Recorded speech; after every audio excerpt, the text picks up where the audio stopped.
Welcome back to another Gamers County Pokemon Omega Alpha commentary video.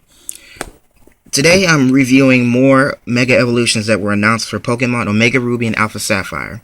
And we're starting with my favorite Pokemon, Mega Sceptile. Now see, with the whole big tail thing, I'm not really too big on the whole why Mega Sceptile has the appearance of a dragon type and why it has the dragon type with it. I mean, the Mega Sceptile could have varied alongside many other types, but for some reason, Nintendo and I'm guessing Ken Sugimori have some kind of thing with dragon types and fairy types for whatever reason. Now, my only thing about this is I use Sceptile for both Ruby, Sapphire, and Emerald, so I really would have a problem with the fact that he'd be able to get taken down by a single type. And believe me, my Sceptile is still leveled up fully, and I have transferred my Sceptile from my Ruby, Emerald, and Sapphire to X and Y, and I still managed to beat the game with it. But now, seeing this Mega Evolution is a little disappointing because I really think it could have been a little done better. You know, make it look a little more like a dragon instead of something that looks like something you'd find in the forest. But I still like it though, no doubt about it, I still like it. But that's just one thing. Let's look forward. Next we have the so-called Almighty Swampert, Mega Swampert now. Now, as we see, Mega Swampert has trapezius muscles right now, and it seems like it's hunched over due to the fact of those muscles. I kind of want to see what it's capable of if it fights a Machamp or something like that. And considering it knows it'll learn Hammer Arm, I really want to see what its powers are. But the ability, Mega Swampert's ability is now Swift Swim, and its type has not changed. So in combination with the fact it's basically superhuman strength now, and the fact that it can learn, it gets faster in water, Hammer Arm will be like a super speed hit. I kind of like this design, but at the same time, I kind of thought it would be a little different. But I digress. Let's continue.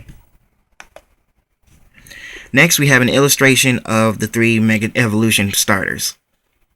We have Mega Sceptile in the left corner doing what I think is Leaf Storm. At the top, you see Mega Blaziken using Blaze Kick. And Mega Swampert using Hammer Arm.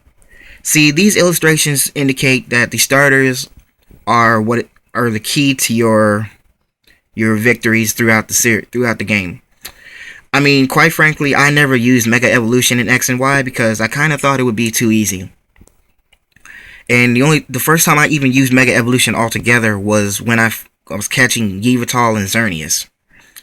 But anyway, let's continue.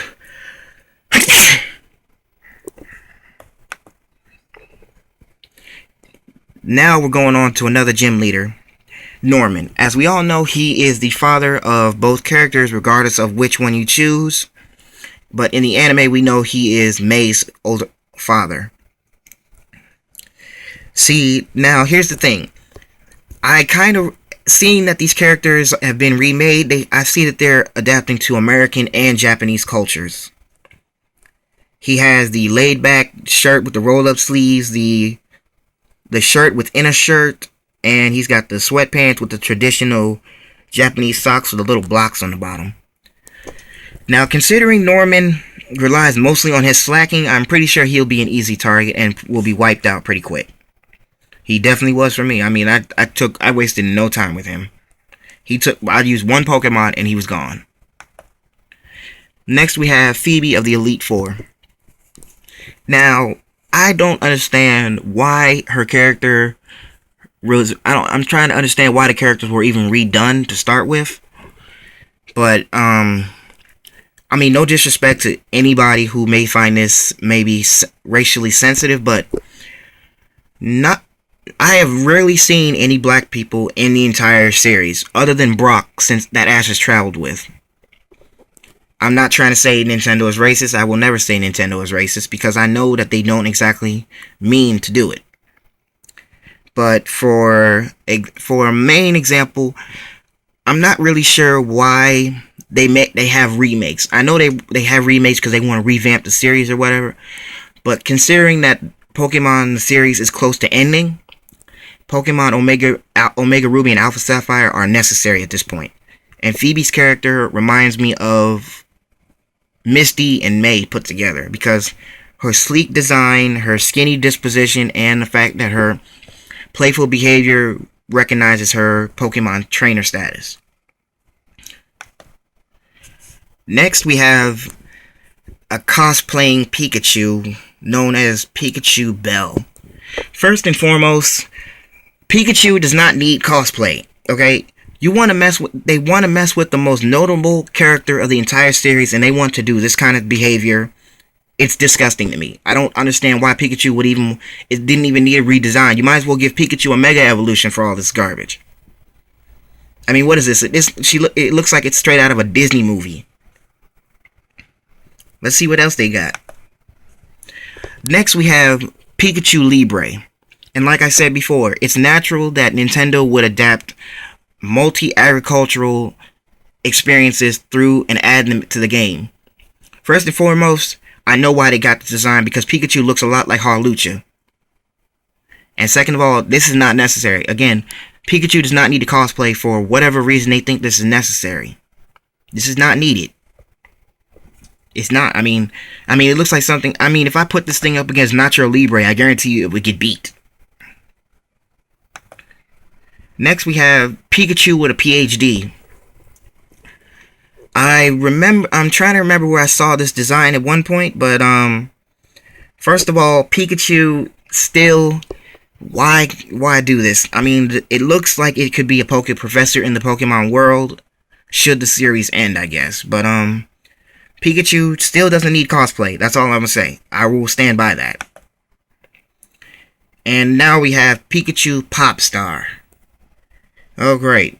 So now Pikachu then went from a PhD to a Belle of the Ball costume, and now is wearing Popstar clothing.